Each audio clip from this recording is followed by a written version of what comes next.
Big ಬಾಸ್ನ 9ನೇ ವಾರದ nomination ಪ್ರಕ್ರಿಯೆ ನಿನ್ನೆ ಅಂತ್ಯಗೊಂಡೈತ್ರಿ. ಅದರಲ್ಲಿ 8 ಜನ ನಾಮಿನೇಷನ್ ಪ್ರಕ್ರಿಯೆಯಲ್ಲಿ ಬಿದ್ದರೆ ಒಬ್ಬರನ್ನು ಮಾತ್ರ ಬಿಗ್ ಬಾಸ್ನವ್ರು ಸೇವ್ ಮಾಡಿಬಿಟ್ಟಿದ್ದಾರೆ. ಮೊದಲೇ ಸೂರಜ್ಗೆ ಕೇವಲ ಒಬ್ಬರು ನಾಮಿನೇಟ್ ಮಾಡಿದರು. ಹಾಗಾಗಿ ಜಾಸ್ತಿ ನಾಮಿನೇಟ್ ಇರುವಂಥವ್ರನ್ನ ಇವತ್ತು ನಾಮಿನೇಟ್ ಮಾಡಿ ಲೀಸ್ಟ್ ಹೊರಡಿಸಿದ್ದಾರೆ ಅಂತಲೇ ಹೇಳ್ಬೋದು. ನಿನ್ನೆಯಿಂದ ಪೋಲಿಂಗ್ ಕೂಡ ಸ್ಟಾರ್ಟ್ ಆಗಿಬಿಟ್ಟಿದೆ.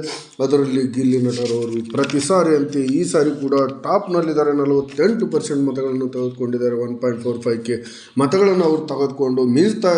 ಕರ್ನಾಟಕದ ನಂಬರ್ 1 ರಿಯಾಲಿಟಿ ಶೋ ಕಿಂಗ್ ಅಂತಲೇ ಈಗ ಹೆಸರಾಗ್ತಿರುವಂಥ ಗಿಲ್ಲಿ ನಟರವರು ಎಲ್ಲೋ ಮೊದಲಿನಿಂದನೂ ಟ್ರೆಂಡಲ್ಲಿದ್ದಾರೆ. ಸೆಕೆಂಡ್ ಸ್ಥಾನದಲ್ಲಿ ರಘು ಅವರಿದ್ದಾರೆ. ಅವರು 17% ಮತಗಳನ್ನು ತಗೊಂಡು ಕೂತಿದ್ದಾರೆ ಅಂತಲೇ ಹೇಳ್ಬೋದು. 3ನೇ ಸ್ಥಾನದಲ್ಲಿರುವಂಥದ್ದು ಮೊದಲಿನಿಂದನೂ ಗಿಲ್ಲಿ ನಟರವರ ಪೇರ್ ಅಂತಲೇ ಹೇಳಿಕೊಳ್ಳುತ್ತಿರುವಂತಹ ಈ ಕಾವ್ಯರವರು 15% ಮತಗಳನ್ನು ತೊಗೊಂಡಿದ್ದಾರೆ. ಮಾಳೂರವರು 10% ಮತಗಳನ್ನು ತೊಗೊಂಡಿದ್ದಾರೆ.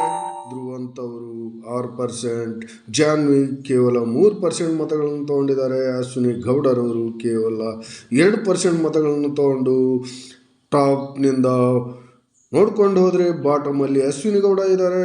ಗಿಲ್ಲಿ ನಟ ಟಾಪ್ನಲ್ಲಿದ್ದಾರೆ ಅಂತಲೇ ಹೇಳ್ಬೋದು. ಈ ರೀತಿ ನೋಡ್ತಾ ಇದ್ದರೆ ಈ ವಾರ ಎಲ್ಲಿ ಅಶ್ವಿನಿ ಗೌಡರವರು ಮನೆಗೆ ಗೇಟ್ ಪಾಸ್ ತೊಗೊಂಡು ಹೋಗೋದು ಪಕ್ಕ ಅಥವಾ ಜಾನ್ವಿ ಆದರೂ ಪಕ್ಕ. ಇಬ್ಬರಲ್ಲಿ ಒಬ್ಬರು ಈ ಸಾರಿ ಮನೆಗೆ ಹೋಗೋ ಗ್ಯಾರಂಟಿ ಹಾಗೂ ವೈಲ್ಡ್ ಕಾರ್ಡ್ ಎಂಟ್ರಿಗಳು ಈ ಸಾರಿ ಬರೋದು ಪಕ್ಕ ಅನ್ನುವಂಥ ಮಾಹಿತಿ ಸಿಗ್ತಾ ಇದೆ ವೀಕ್ಷಕರೇ. ಇದಾದ ನಂತರ ನೋಡೋದಾದರೆ ಬಿಗ್ ಬಾಸ್ ಮನೆಯಲ್ಲಿ ಒಂದು ಸ್ಪೆಷಲ್ ಔತಣಕೂಟ ನಡೀತು ಅಂತಲೇ ಹೇಳ್ಬೋದು.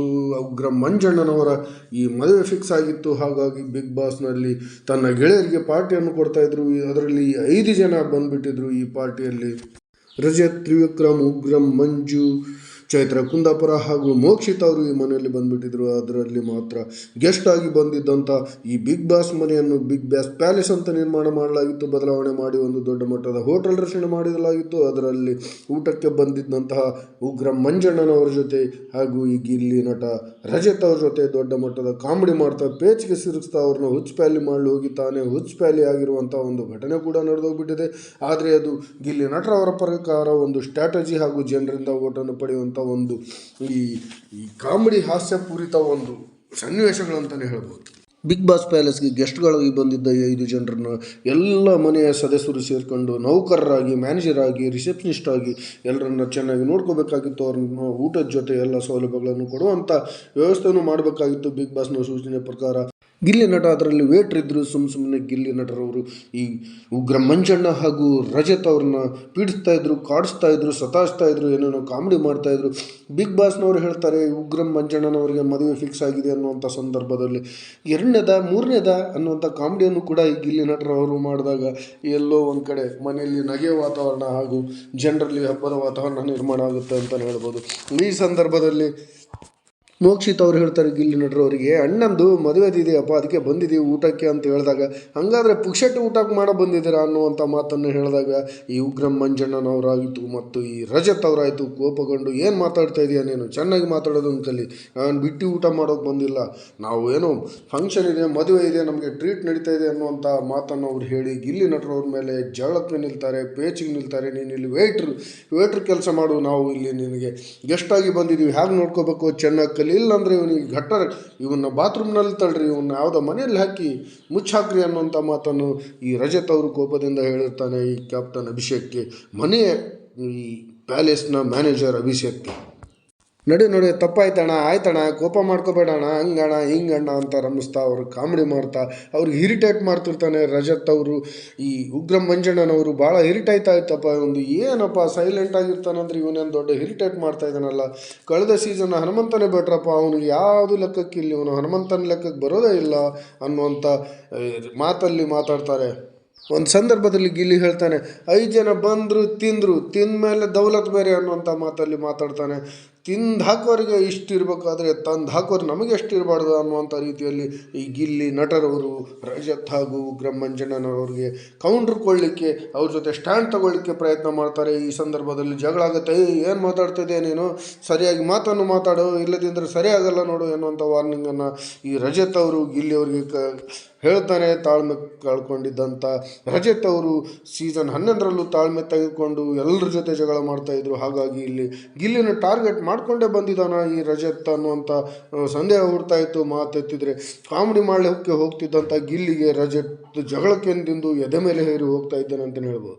ನೀನು ಕಳೆದ ಸೀಸನಲ್ಲಿ ಬಂದಿದ್ದು ವೈಲ್ಡ್ ಕಾರ್ಡ್ ಮುಖಾಂತರಣ ನಮ್ಮ ಥರ ಫಸ್ಟ್ಲಿಂದಾನೇ ಬರಬೇಕು, ಆವಾಗ ಕೆಪಾಸಿಟಿ ಗೊತ್ತಾಗೋದು ಅನ್ನುವಂಥ ವಿಷಯದಲ್ಲೂ ಕೂಡ ಇಬ್ಬರಿಗೂ ಕಿರಿಕಿ ಆಗುತ್ತೆ. ನೀನು ಮಾಡಿ ತೋರ್ಸಪ್ಪ, ಏನು ಕಿಸಿಯಪ್ಪ ಅನ್ನುವಂಥ ರೀತಿಯಲ್ಲಿ ಉಗ್ರಂ ಮಂಜಣ್ಣನವರು ಹಾಗೂ ರಜತ್ ಅವರು ಅವ್ರ ಮೇಲೆ ಟಕ್ಕರ್ ತಗೊಳ್ತಾರೆ, ಅವ್ರನ್ನ ಎದುರ್ತಾರೆ, ಅವ್ರನ್ನ ಟಾರ್ಗೆಟ್ ಮಾಡಿ ಗಿಲ್ಲಿ ನಟರನ್ನ ಇಮೇಜ್ ಡ್ಯಾಮೇಜ್ ಮಾಡಲಿಕ್ಕೆ ಪ್ರಯತ್ನ ಮಾಡ್ತಾರೆ. ಆದರೆ ಕೂಡ ಎಲ್ಲೋ ಒಂದು ಕಡೆ ಈ ಹುಲಿಗೆ ಬೆಕ್ಕು ಇಲಿಗಳು ಕಾಡ್ತಾ ಇರ್ತಾವಲ್ಲ, ಆ ರೀತಿಯಲ್ಲಿ ಗಿಲ್ಲಿ ನಟ ರಜತ್ ಅವ್ರನ್ನ ಪದೇ ಪದೇ ಕಾಡ್ತಾ ಇರ್ತಾನೆ. ಹಾಗಾಗಿ ಗಿಲ್ಲಿ ನಟ ತಾಳ್ಮೆ ಕಳೆದುಕೊಂಡು ರಜತ್ ಅವರಿಂದ ಹಲ್ಲೆಗೊಳಗಾಗುವಂಥ ಒಂದು ಯತ್ನ ಕೂಡ ನಡೆಯುತ್ತೆ. ಆದರೆ ಬಿಗ್ ಬಾಸ್ ಮನೆಯಲ್ಲಿ ಎಲ್ಲ ಒಂದು ಕಡೆ ಚಟುವಟಿಕೆಗಳಿರುತ್ತೆ, ಮೈಂಡ್ ಟಾಸ್ಕ್ ಇರುತ್ತೆ. ಹಾಗಾಗಿ ಇದೆಲ್ಲ ಕಾಮನ್ ಅನ್ನುವಂಥದ್ದನ್ನು ನಾವು ತಿಳ್ಕೊಬೇಕಾಗಿದೆ ವೀಕ್ಷಕರೇ.